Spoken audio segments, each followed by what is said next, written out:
Thank you.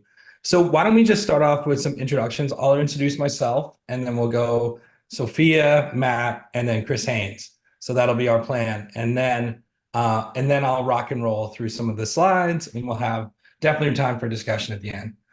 So my name is Craig Talmage. I was formerly the interim editor of Community Development, the Journal of the Community Development Society. And right now we just call it Community Development. So it used to be called Journal of Community Development Society. So if you see some of our old pubs, as well as that colon and subtitle, but we're just Community Development, published by Taylor and Francis. I'm an associate professor at a small private liberal arts college called Hobart and William Smith Colleges, where I run the management and entrepreneurship program there with my colleague Tom Drennan.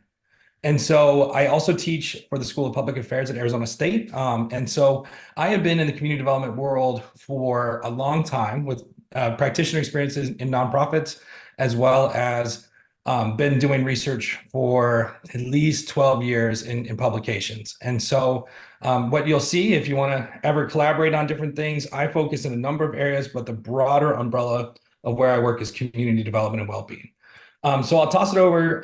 I serve as the editor-in-chief, but I would not be able to do this without Sofia, our managing editor. So I'll send it over to her to introduce herself. Good morning. I'm in California, so I still say good morning. It's 11 here. Good afternoon. I work as a managing editor for the community development, as well as our sister journal, the Local Development and Society. So that is another outlet for you if you ever consider publishing outside of community development.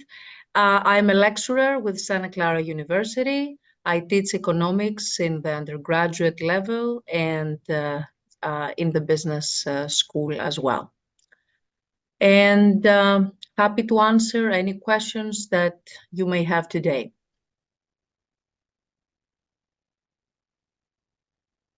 Matt. Oh, it's my turn? Okay. As Sofia said, good morning. I'm on the western side of the country as well in Arizona. But good afternoon to those of you in other time zones. My name is Matt Mars. I'm a professor of public and applied humanities at the University of Arizona here in Tucson. I serve alongside Craig and Sofia and Chris as an associate editor for community development. I'm also on the editorial board for Local Development and Society, the sister journal that Sofia had mentioned.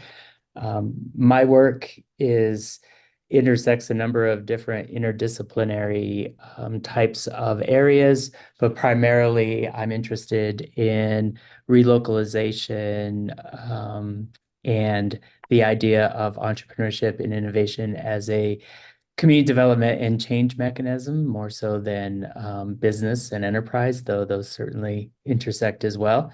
And I'm delighted to be here. Craig had mentioned that we're going to give a shameful plug later on a special issue coming up on qualitative methods in community development, where we're hoping to, or our aim is to push the needle forward in a more progressive way in terms of the type of work in the qualitative sphere that is being submitted to community development, but more importantly, across the entire field, so that we can think about asking new, more provocative questions and digging deeper into some insights and challenging some assumptions. So we'll look forward to talking about that a bit later.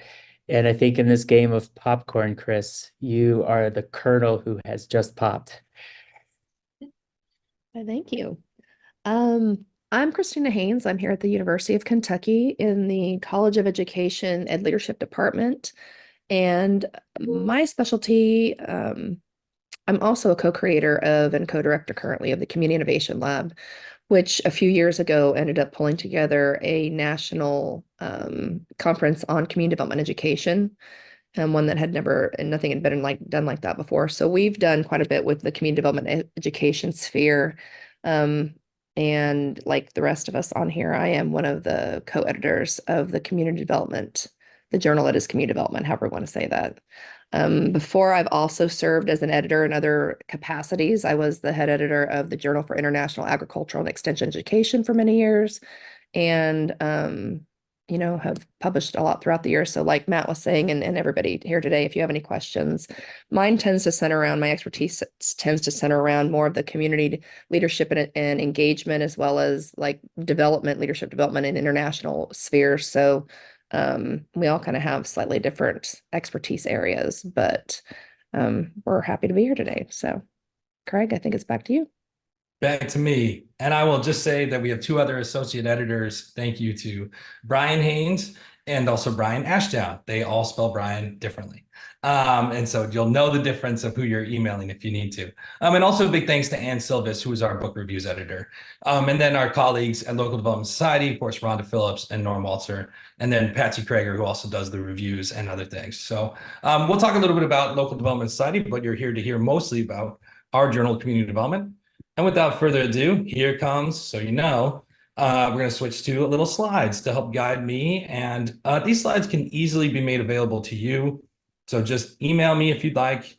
Our information is here, as well as if you need to just contact Tammy. I'm glad to just send these to Tammy too. So thank you, Tammy, for stewarding us and putting this all together.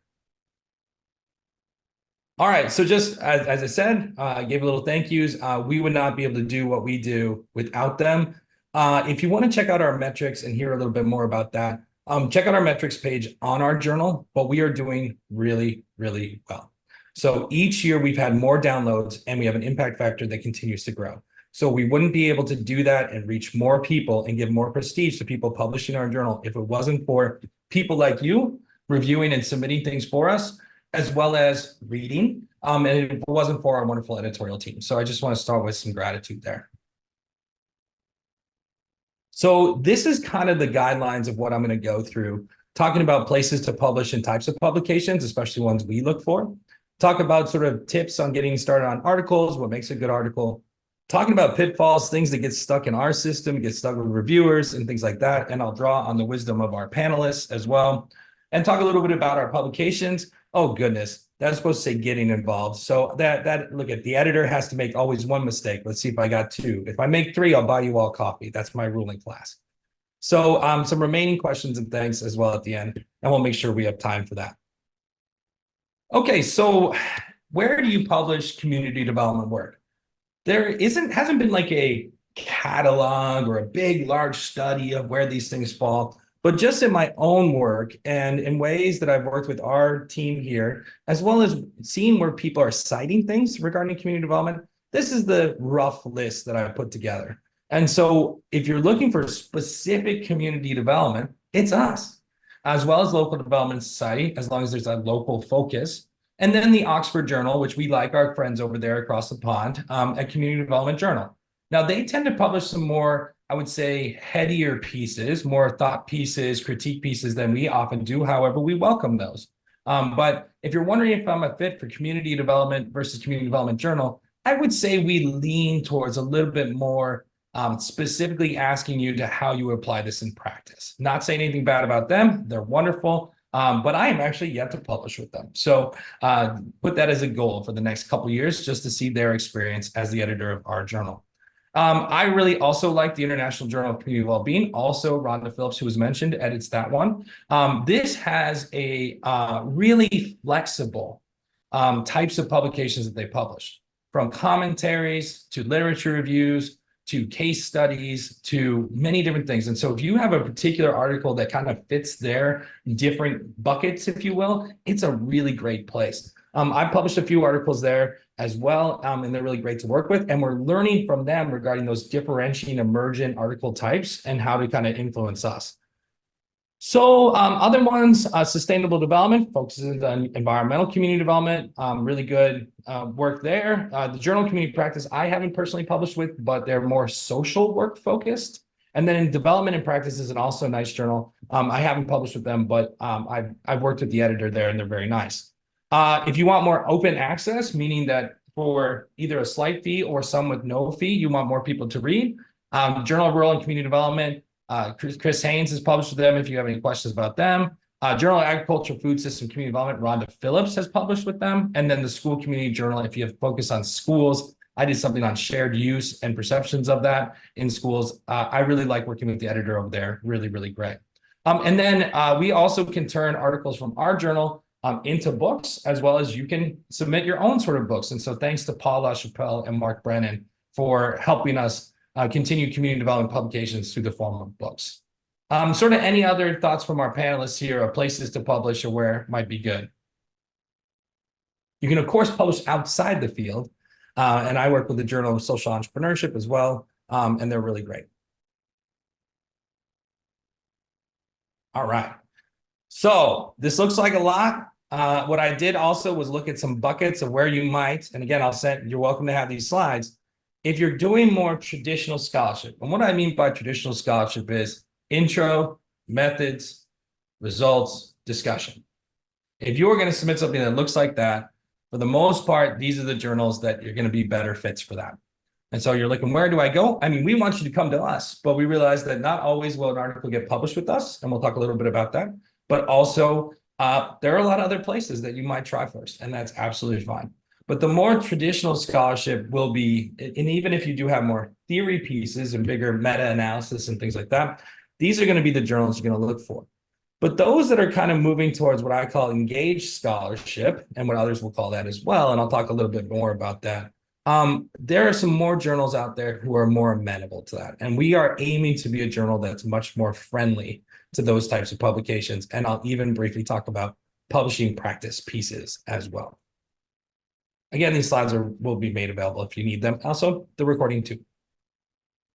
So one of the things that we sort of look at, if you talk about engaged scholarship, is a lot of traditional publications can fall in what we call like the inform and consult levels of the engagement spectrum, sort of saying, hey, we did this research, we did a study, we surveyed these people, we did these interviews, and here's what we found, and now it's out there.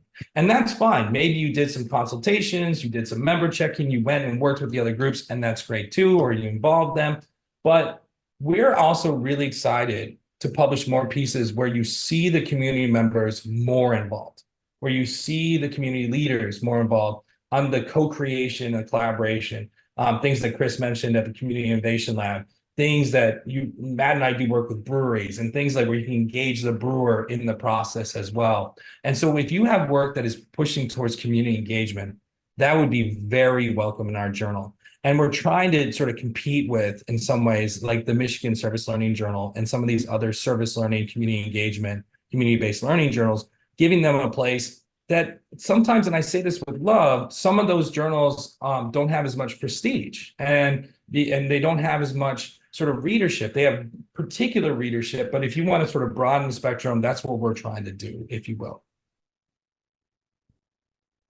Okay, so there are also non-traditional ways of publishing things. I'll give you some examples, right? One of the examples that we did was we created a storybook in the little city of Geneva, New York that I live in, which is about 12,000 people, around food insecurity and interviews that we did. And so working with students, here's a student publication. We took this booklet here, which has people ask different questions, and actually are working to turn it into probably a case article that could go into community development, or maybe the International Journal of Community Wellbeing, as we see the ongoing story of food insecurity, especially post-COVID-19. But another project that I did, and I won't talk about too many here, but was with artists in downtown Phoenix, and we were looking at the business improvement district of downtown Phoenix and seeing how do people identify where downtown Phoenix is. And so we literally sent our tourism development students out with a map, and we had people interview all these people around that they would meet, and people would literally draw a map. And from that, then we worked with local artists who had their own conceptualizations of the boundaries of downtown Phoenix. And we actually had a documentarian who also did this. And so we put together this sort of a documentary. We also had a chapbook with poetry from local poets and artists. And then what we did was we turned it into a publication for the Cities Journal by the Coalition of Urban and Metropolitan Universities, CUMU. And they're a pretty good organization too. I've attended a few of their conferences. So given that sort of sense, there are a number of different ways that you can get to, and I'll get a little bit into that, get to a peer-reviewed publication or a practice publication with a journal like ours, that you could do some fun, creative things along the way. All right. I'm going to get to Matt in a minute here, but I want to clarify something regarding issues in the journal. Now, our journal publishes 6 a year. So, and we can publish more depending on if we pay for them. And so we're eventually going to move to publishing 7 a year with the option for 2 more. So what does that mean? Well, that means we need papers, but it also means we need quality papers. And so one of the ways that we can sort of push for that is doing what we call thematic or special issues. Now, a thematic issue is not a bonus issue. So I'm going to use the word like bonus, extra, supplemental when it comes to special. But a thematic issue means you just have some thoughts around, we want to kind of do something on community development in schools. We want to do something around, and those ones can be special, and we may call them a special issue, that this is when we do a call, but that means it's going to be published among our regular sort of 6. Now, if you want to do something where it often will gain a little bit more prestige, or people will do it connected to a grant, or they'll do it connected to maybe the CDS conference, you can do a special issue that you pay extra for, and it costs around $4,000. So that's an off-cycle publication. So if we see a call for special issues, most of the time it's going to be a thematic issue, to be honest with you. And we're going to publish it among our regulars. But what does that mean? That means you have to wait in line. So we have other things we got to publish. It just means you got to wait in line. If you do a off cycle and you pay $4,000 for the wonderful Taylor and Francis group through us, then we'll get it. But it's done, and we get it out. So that's the difference. So if you ever sort of confused by when you see thematic versus special issues, this also gives us the ability to group things and then actually work with Mark Brennan or Paul LaChapelle to publish it in a book. And so getting even more readership, we can put these sort of collated collections together with that. Any sort of commentary here on special thematic issues? We try not to do more than 2 a year. Every once in a while we get a little ambitious, but it just is a little bit easier to organize when we stick to around 2 a year. All right, so I'm going to turn it over to Matt to talk about one special issue opportunity. And should we get a grant, we'll publish it off cycle. But for the most part, will probably be one of our thematic issues coming in the next year.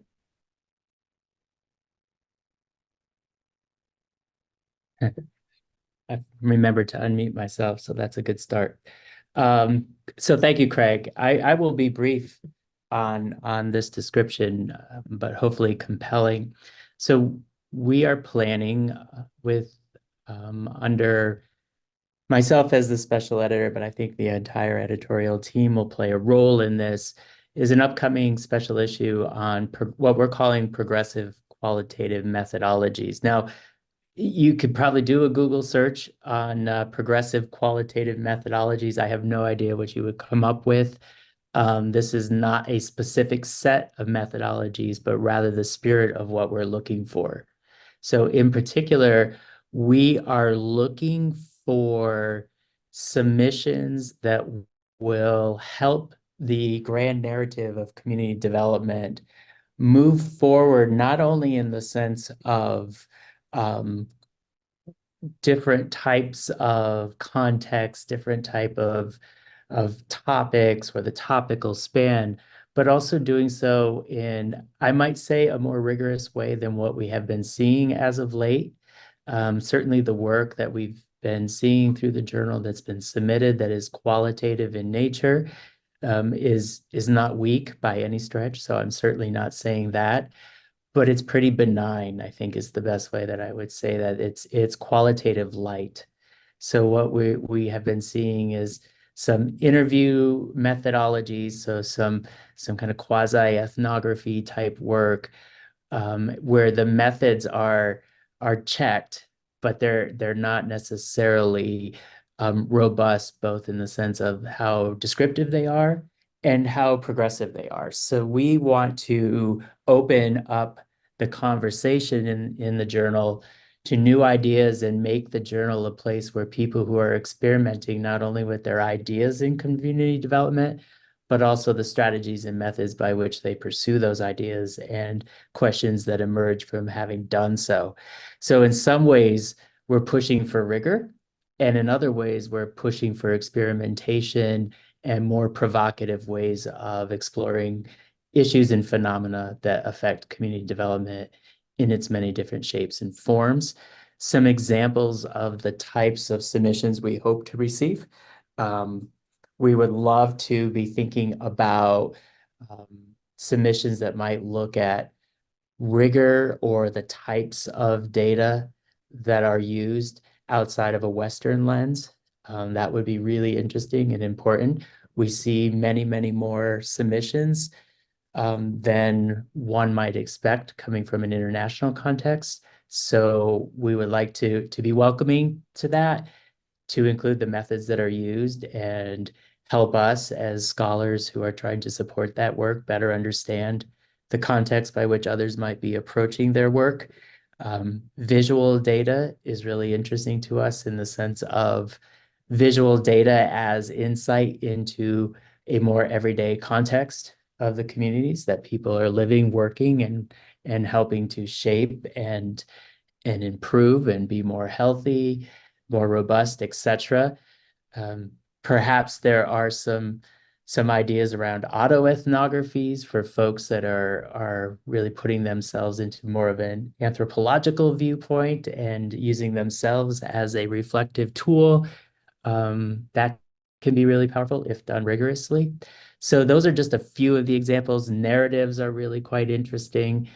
So we're really looking to get beyond just kind of a standard general qualitative method, a logical framework that we've been seeing. That is, I conducted 15 interviews and I analyzed it with a grounded methodology, and here's what I came up with. I would love to see a submission that might debate the value of deductive versus inductive work in the qualitative sphere. So that could be an interesting argument. So that's kind of what we're after. And my hope, and I think Chris and Brian would agree with this as well as Sofia, is we'd like to see this also push us more toward empirical papers that are asking theoretically derived questions, as much, if not more so, than what sometimes seem to be program evaluations and really case environment specific kinds of studies. Not that there's anything wrong with the latter, but we're not seeing a lot of the former, and that's really important to moving the field along, not just from a practice standpoint, but a theory-informed practice standpoint. So Craig and Chris, please jump in and offer any more to that. But we hope to see lots of really cool, fun, radical, dangerous, thrilling submissions, as much as qualitative can be. So I'll stop there, Craig. If Chris and Sofia hop in if you'd like as well. Well, I have a question, and we'll start with Chris, and then we'll go to Sofia, and then we'll go to Matt for the next section. So when we're getting started, the question I have, and try to answer it in, just for the sake of time, 2 to 3 sentences max. So we'll start with Chris, and same for Sofia and Matt, so you get a little extra time. What makes a good article for our journal? That's an excellent question. I think a good marriage of something that is applicable, but also is based on a good conceptual or theoretical framework. Love that. Sofia, what do you think?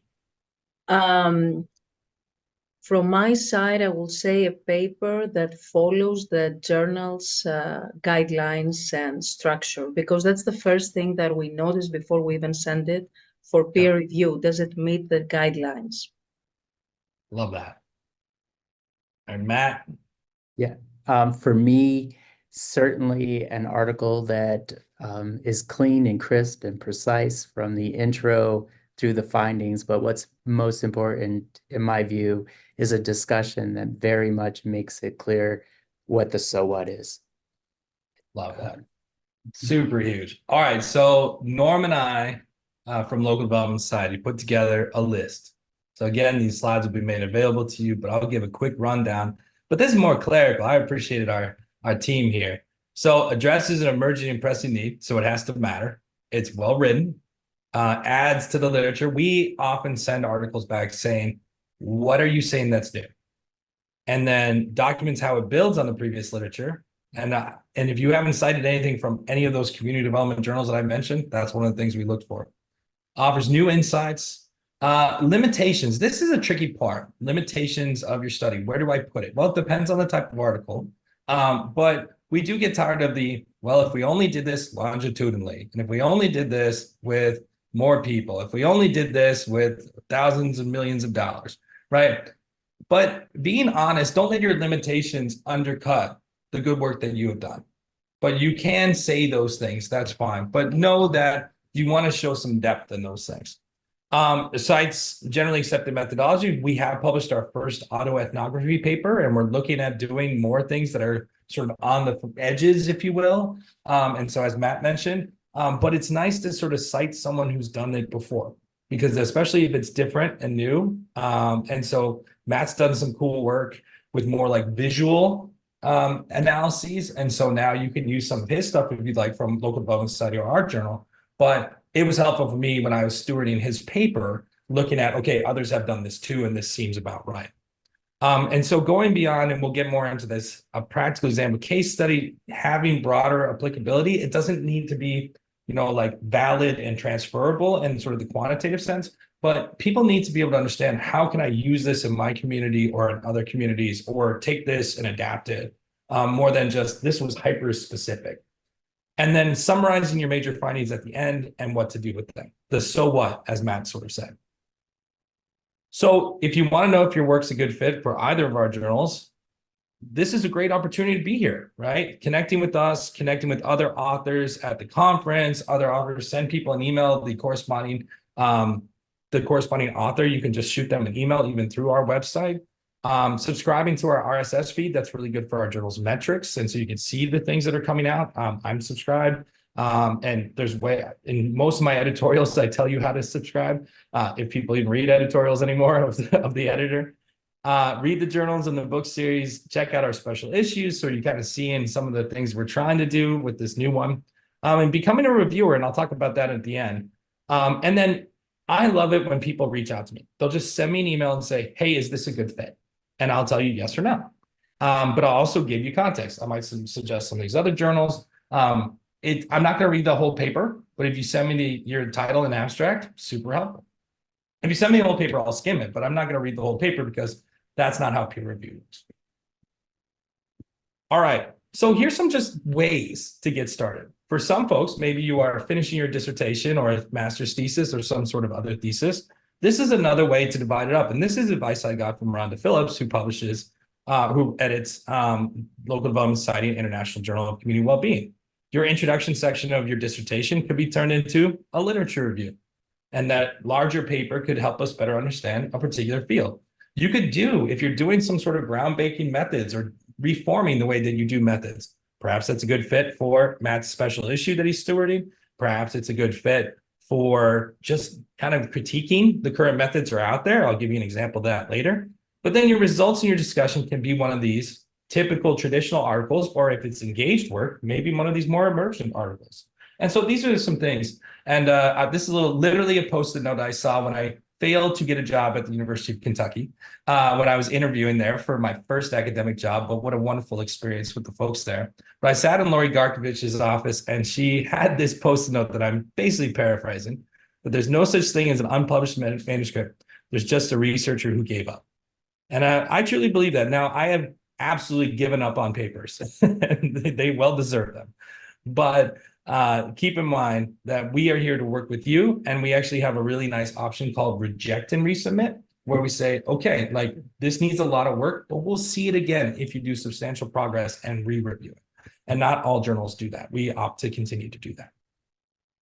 So you can write a methodological or empirical piece. Here's an example that I did with an applied anthropologist at the school that I work with, as well as his student who went to be a graduate student at the London School of Economics, looking at critiquing how ethnography is portrayed in community development. Basically, as Matt was saying, we can be a little qualitative light. And so this is a way of raising the bar and giving guidelines to other people. Perhaps you have from a dissertation, or you've been doing a particular method for a long time, and you're looking at what other people are doing with it and saying, hey, they're not doing well enough. Like, this is an opportunity. We'd be glad to publish that. We're down to critique the heck out of things. One of the ways that I like to get started, especially if I'm working in a new field, is to write a book review. So as I was getting into doing some more work in the beer and brewery space, I had read some really neat books on neolocalism and so I said, well, I read the books, might as well write a review for them. We're hosting a guest speaker, former president of Wagner College, Richard Garassi, who wrote a book called Neighborhood Democracy. Well, I had to read the book before he came to talk, so I'm gonna write a review about it. This is another way to get publications, and you can work. We have a list of books that we already have access to. So if you're interested, Ann Silvis would be glad to hook you up. And if this is a good way to even just kind of flex your muscles a bit, if you want to see like, how am I as an academic writer? A book review is a really good place to start. Sometimes people don't think they're prestigious. I think they're great. And in fact, I like using them to figure out what book should I read next, or what am I missing and not using. I also publish on my teaching. And so if you have any cool community engagement things that you're doing, connect with Chris, right? Like, Chris, what makes a good like educational piece? I know that you have your wonderful Community Innovation Lab website that sort of has people feature things and different resources, but what makes a good education piece? Well, I think especially if you're talking about like innovative practices, if you're talking about, you're working with new and novel different communities, and you're doing it in a different way, whether it's engaging or whether it's education outside the classroom. We've even probably had, I mean, we can also do it inside the classroom, but again, the focus definitely needs to be on this idea of engagement, the education piece, not necessarily like teaching methods, but if you're engaging a unique audience and if you're teaching in a unique way. So I think, any of those would, if you have a really unique method perhaps that you're using, that's really, I mean, there's lots of stuff right now about AI. If you end up using AI in a unique way in order to engage with these different communities and things. So, I mean, I think that that's definitely a great space. More on tools is really great. We don't have a lot of articles on education tools, but just in general, rethinking education, we'll take big pieces on that. We've done thematic issues around that, and thanks to Chris and Brian for those articles that have helped steer that. But yeah, I would love to see a few more tools pieces, because I think it could generate a little bit more buzz and more readership. Another thing to do is submit a commentary. I'll give you an example. We have a special thematic issue, just to confuse the words more. On the shadier sides of community development, we call it the dark side, because I'm a big Star Wars nerd. And we also borrowed it from the dark side of personality work. And we had an article that was published and a person didn't like it. So the article that was published, when you get published, basically what happens is it goes online first. And now you have an advanced online publication with the DOI, and we'll get a little bit more into the nitty gritty later. And I'm glad to take more questions on that.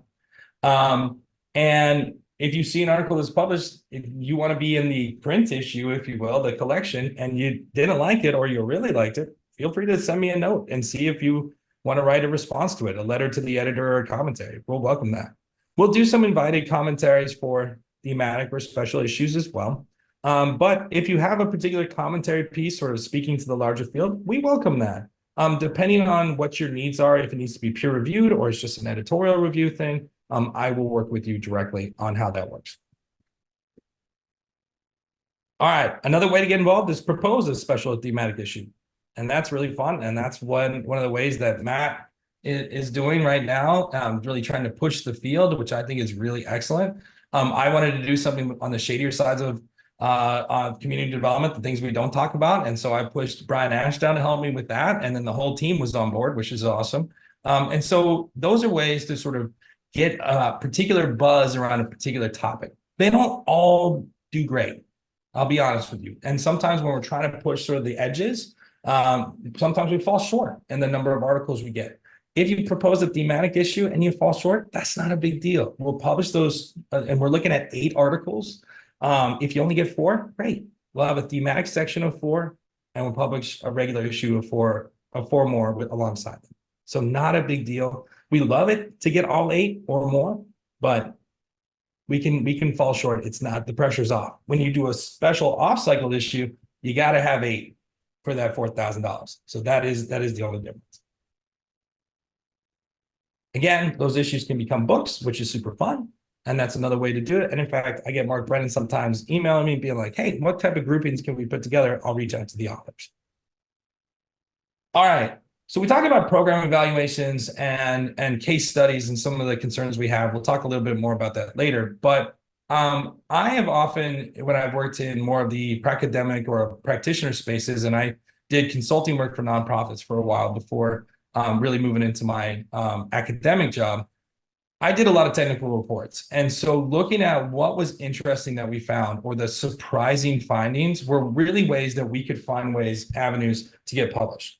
So we did some work in the south side of Phoenix, Arizona on perceptions of shared use, opening up the schools after hours and before school starts to be used by community members. And we did some kind of really cool methods that we were able to publish and talk about the findings in School Community Journal.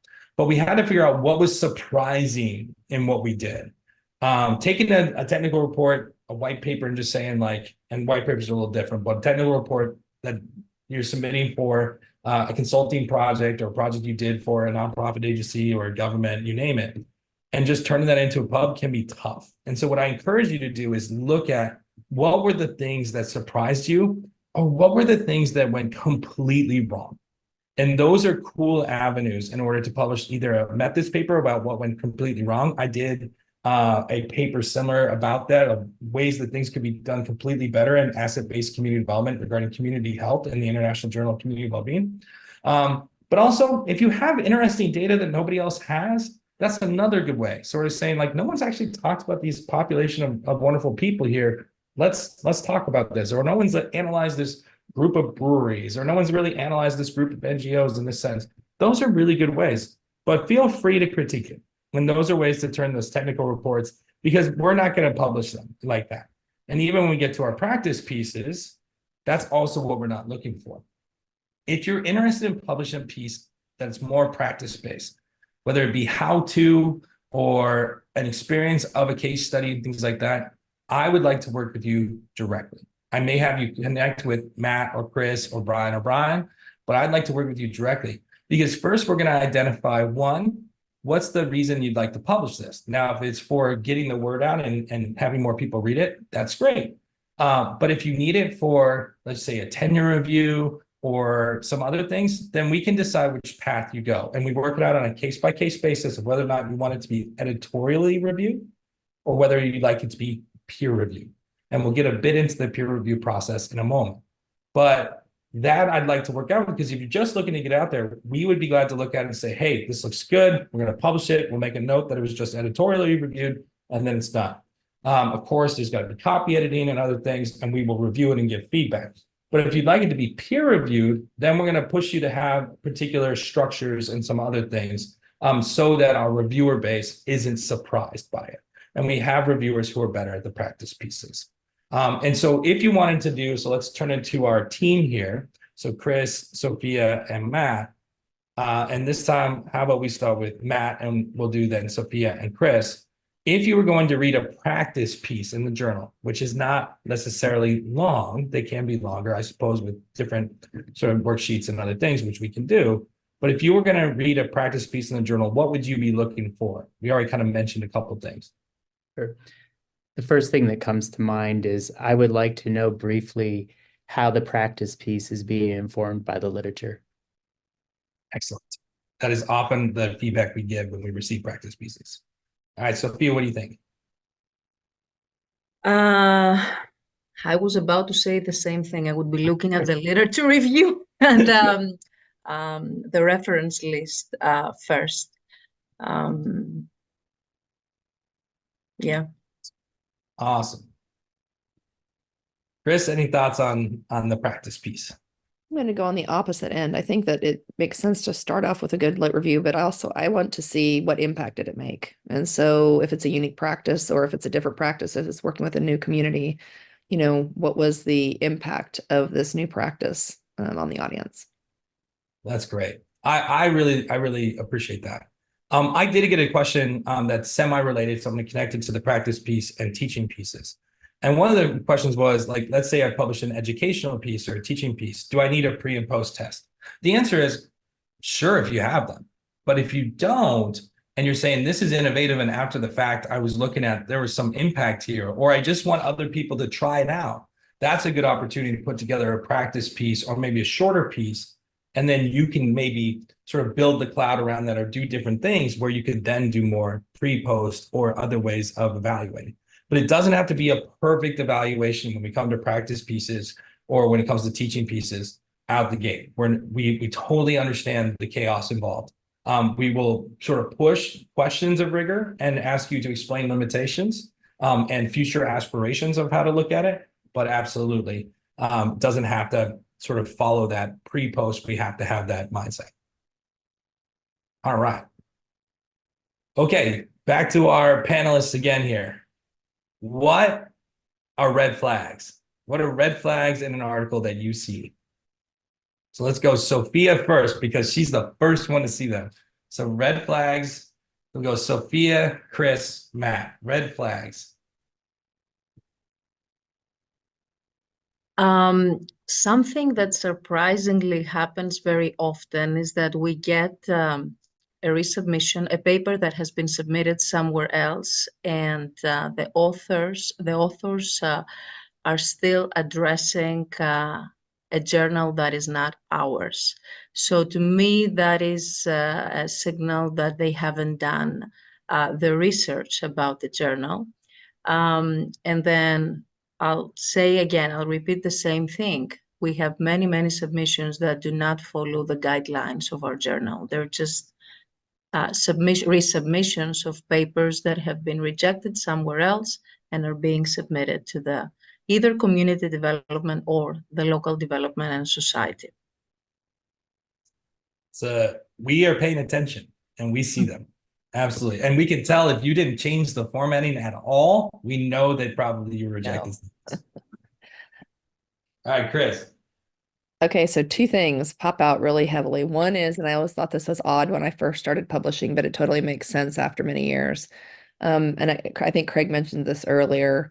There's a reason why you should have other community development journals cited as part of your article and or even some of the other journals that have been mentioned today, because it is connected to the second part of this, which is, so the first thing is if there's absolutely no kind of community-oriented journals in your reference section, that's a big red flag, first of all.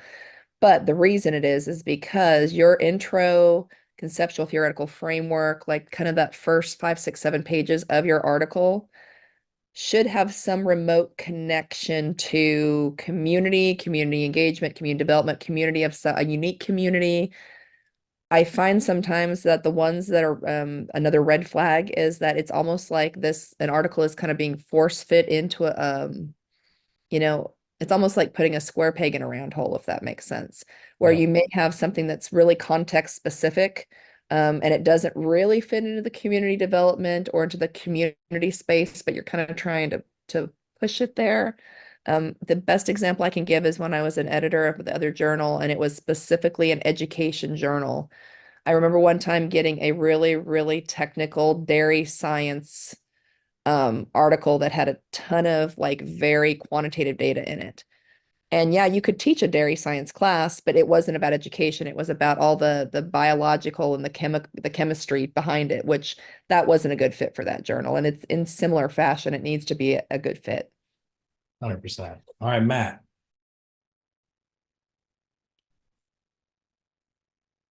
Oh, unmute Matt. Sorry. So excited. I did it well the first time, but of course the second time, no go. I agree with what both Sofia and Chris had just shared.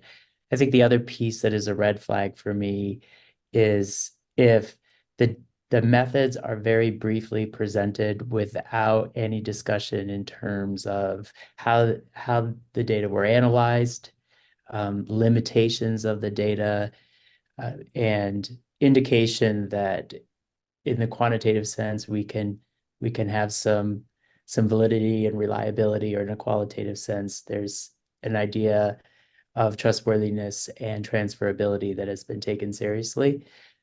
Because otherwise it seems more like a report than an article or a study. So that's the first. And the second is when the article is so challenging to read because it hasn't been edited. So it seems like a very obvious thing, but proofreading, attention to detail, formatting, not only in the sense of following the guidelines, which is super important, but a clean, precise, crisp paper is that should be a must before you submit, because that's totally in the author's control. And so it's hard to get to the sweet spot of an article when you have to wade through the murkiness of less than refined writing. That's great. Well, I have some, I'll give my own thought, and then I have some tips here that I'll go through, and then we'll talk more about the journal and then open it up for questions. My number one thing. So here's what the peer review process looks like. You go to our journal website, which you can get to through the CDS website or just through the Taylor and Francis website, and I'll show a little bit more later. And you submit an article. And once you submit it, it first gets reviewed by Sofia to make sure that you didn't leave your identifying information on there, that it's in the right style, that it looks okay. And then it gets assigned to me, the editor-in-chief. Unless I submit an article, then it's got to go a different way. And so then I decide of our associate editors, or choose myself to be the person who stewards your paper through the peer review process. We select generally between 2 and 4 reviewers, depending on the topic and just depending on who's available to review. Sometimes we invite 5 people, knowing that we probably only get 2 to say yes. So it just depends on how we do it. So you should expect between 2 and 4 reviewers, and you should expect to hear back between 30 and 60 days. That just is based on when people click yes to review your article. If it takes longer, well, that's just because we're having a harder time to find reviewers. And not that that's a bad sign. Sometimes that's seasonal, sometimes it's other things, but it's something we pay attention to, because if we can't find reviewers, we're going to kick it back to you and say, maybe we're not the right fit. And then you get an opportunity to revise, and depending on the decision, if it's major revision, then we'll send it back to the reviewers to double check your paper. If it's minor revision, then it's up to us associate editors to decide if you're ready to go on. And then once it's ready, we'll send it to you and say, hey, proofread it, copy edit it, remove all the track changes that we asked you to track in the review process. And hey, then we'll get it published online. And Sofia works with you to transfer it between the different systems, and it looks great. I will say that the first thing I do after Sofia sends it to me is I open up your PDF and I Google, or I keyword search, community development. And if you don't say the words community development at all in your paper, I'm going to send it back to you before you even send it out for review, because this is a journal that talks about community development, and you're not talking about community development at all. So that's the first thing I do. I don't care if you cite our journal. I need you to understand what community development is and have some assumptions about it. And if you have none, we're going to ask you to seek new opportunities. And I'm generally pretty nice about it. Sometimes if I think the article is really interesting and think it may be a good fit, I'll say, hey, here's the main issue. You're not talking about us. And see if it could hopefully not become that square peg situation that Chris talked about. But if it is good, then what I can do is sort of say, hey, here's some advice, or here's some other journals to check out. So that being said, if you're going to submit, here's some 10 tips. And again, we'll make these slides available to you. The webinar is recorded. Have material reviewed. That's huge. Don't make it look sloppy. Do not use referees or editors' comments to revise your early drafts. We can tell if it came from somebody else. Make sure your literature review is serious. Use the words in the titles, show how your references. These are ways that we can sort of see like, hey, take it seriously. Show that you have a strong summary at the end. Make sure you copy edit and polish it. And please, please, please follow our guidelines. I understand that many journals are now moving to what we call like open reference format, or there's a better way to put it, like so that you could do it in any format, Harvard, Chicago, APA. We want you to still stick with our format as close as possible. Yes, the copy editors will do their job at the end when we move towards getting it published. But if it doesn't look right for what our reviewers usually see, like let's say you used MLA and there's tons of footnotes, our reviewers are going to be concerned. They're going to be like, this doesn't look right. And so making it look right is half the battle. All right, so we talked a little bit about this, quantitative research pitfalls. Most of the issues are going to be similar between quantitative and qualitative, being like you didn't have clear agenda, you didn't describe your methods well enough. And when you describe your results, you don't tell us why they're valid, reliable, trustworthy. And your discussion, Doesn't tie back to literature review. A big red flag for me is if you introduce new literature in your discussion and you want to make sure that, hey, like you say something new and unique. Your discussion section, I'm a punk rocker. I'm all about self-expression. This is where you tell us what you think. The discussion session should be impactful. The qualitative research pitfalls are the same, except for we actually are really adamant that you show trustworthiness and rigor, especially because reviewers will be concerned about smaller sample sizes because people still have a bias against that.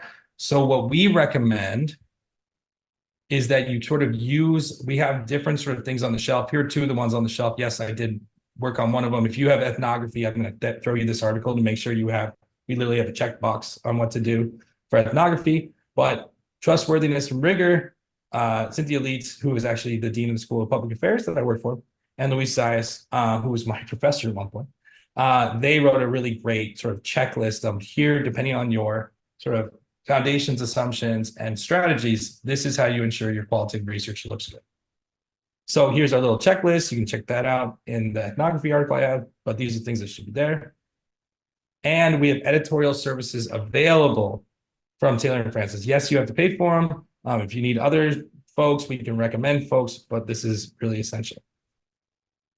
Okay, so we don't have a ton of time here, but I'm just going to zoom through and then we'll take some questions.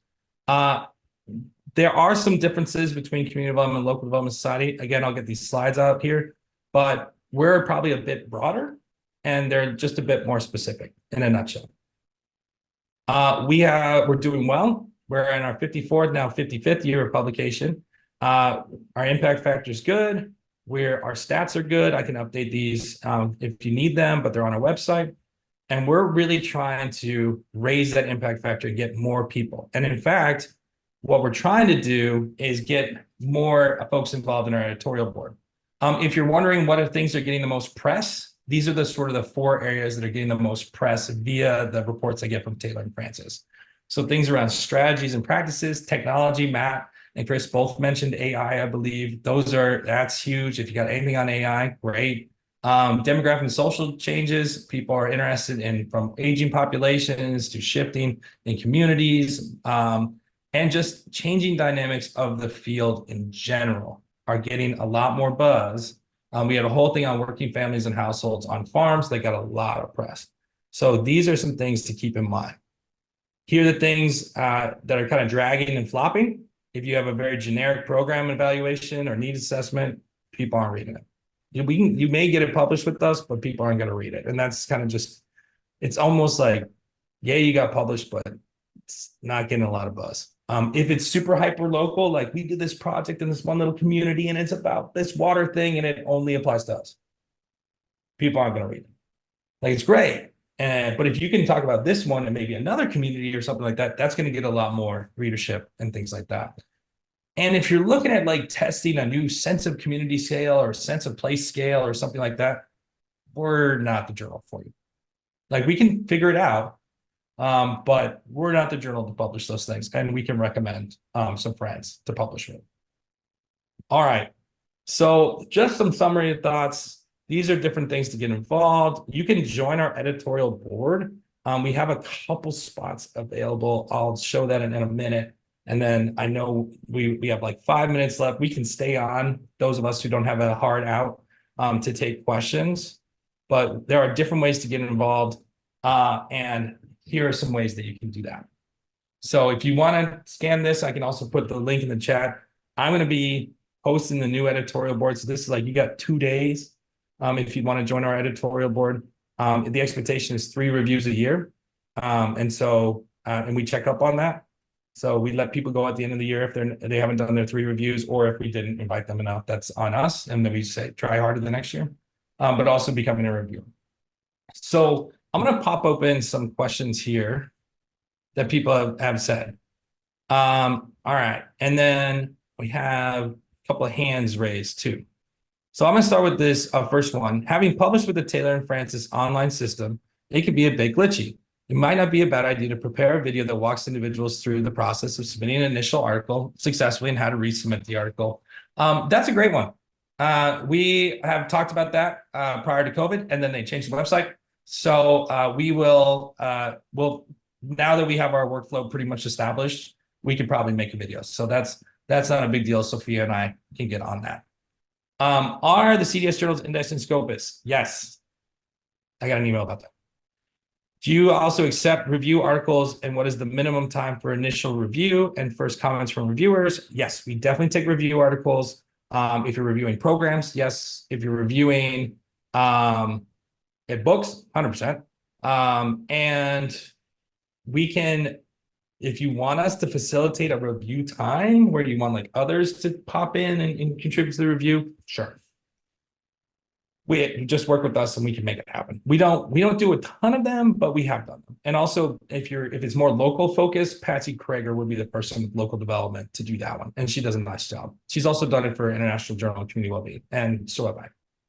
Can you define where you draw the line as far as publications go between community development and human development? Ooh, good question. Do you include both, or do you filter out human development programs publications? Matt, what do you think? Human development versus community development?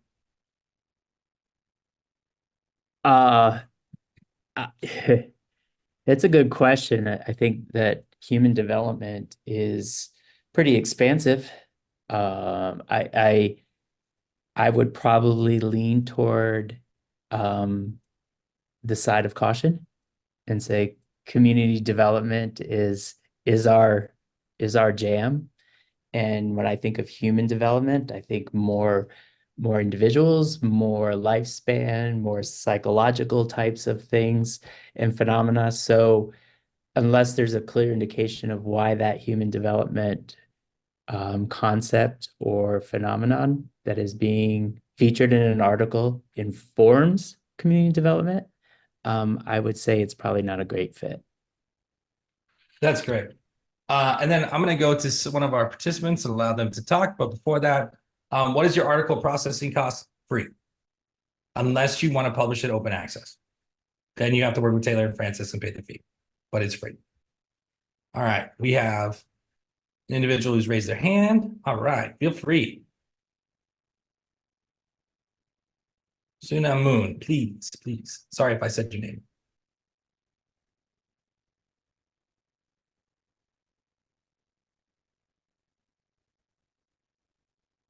As we're waiting, if you want to put others in the Q&A.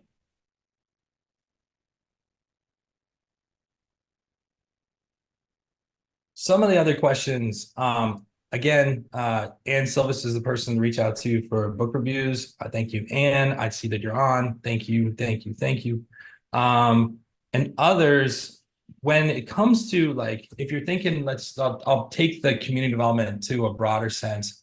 If you're thinking about the word development on the larger side, right? If you're just talking about community, great, that's fine, but that may not, there needs to be something happening, right? Not necessarily like an interrogation of a particular community and bad aspects. There needs to be something happening, whether it be towards well-being, whether it be addressing crises, there needs to be something happening. And so, but if you're looking at development in the sense of like design, planning, things like that, we're probably not the right fit. It depends if you're talking about some of the social aspects of planning, things like that. But we're probably not the right fit. We'll recommend our friends in urban affairs and urban planning that we know.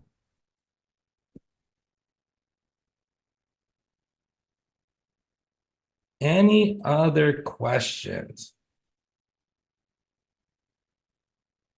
Again, if you want to join as a reviewer, we would love to have you. The easiest way is to submit an article and then you become a reviewer. But the other way, and maybe it's not easy, of course, publishing, but we're glad to work with you. Reach out to us. I take phone calls from people who just want to talk, and like you can tell that I'm pretty nice. I'm going to be the most encouraging person because I love publishing and want to get you to publish.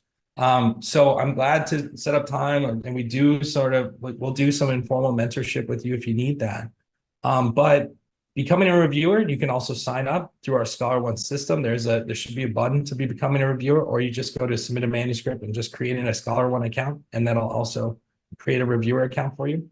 And if you join our editorial board, I will make sure you're a reviewer in our system. And we have a few spots. I'm going to update the website on Wednesday, Thursday at the latest, and so that it's up on Friday. And so, well, yeah. I appreciate people being here. Over 30 people here. This is really great. people who want to publish or learn more about it. And if you find that you're getting to the point where this is just hard or you're frustrated, you send a paper 4 different places and they keep saying no, reach out to one of us. We've all been there and we'll help you get to the finish line. There's a lot of interesting rhetoric out there from it's not about quantity, it's about quality, or it's about this and that and all that. We'll help guide and sort of contextualize some of those things that people are saying because some of it is real and some of it is not. But I will tell you the community development is a real journal. It is not predatory. It does not charge you fees unless you want to publish open access and retain your own copyright. It will help you get, especially if you are doing special issues, other things, to get even more publications and more things. And what it's really going to do is have people that read it. We had over 28,000 downloads. I mean, my goal is by the time I'm done being editor in 3 or 4 years is to have 50,000. And I just think that we can continue to grow each year and raise the prestige of Community Development Society as well. So hope to see some of you at the conference. Thank you. Chris had to jump off. She had a heart out. Thanks to Chris. Thanks to Brian's who are not here. Thanks to Matt. Thanks to Sophia. Thanks to Ann on the call. And thanks to Tammy. Thank you for everything. Really glad to be able to do this and had so many people interested. Thanks. Thank you, Craig. Someone did undo their audio. I'm going to ask them to unmute again in case they do have a question. If we see the audio off, you can ask a question in the next couple minutes. Otherwise, you're free to email myself or Craig your question and he can get back to you. Oh, I see the audio there. Are you able to speak, Sonam? Yeah, I can speak here. Yeah, thank you for inviting me. Actually, I'm from Korea, so this is an early morning here, and Yeah. and I already pre-registered to your conference, and I have a much experience about the Korean Academy, but this is first time to find the new information in your society. So this is first time to listen and get new experiences about your academia. So I hope you will see all you guys on this July in Oman. Sounds great. Be glad to connect, have coffee or tea and chat with your work and how we can get you published. Okay. Thank you for attending all the way from Korea, and we look forward to your participation. And for everybody else that's still on, thank you for attending this webinar. We should have another one in the early summer before the conference, so stay tuned for some information on that. And you will get a copy of this recording, and it will be on the website as well. I'm sure we can arrange, Craig, to get those slides to you as well on our website or also by email. So. Right. Thank you again, and I wish everybody a wonderful rest of your day. Thank you. Thank you. Bye.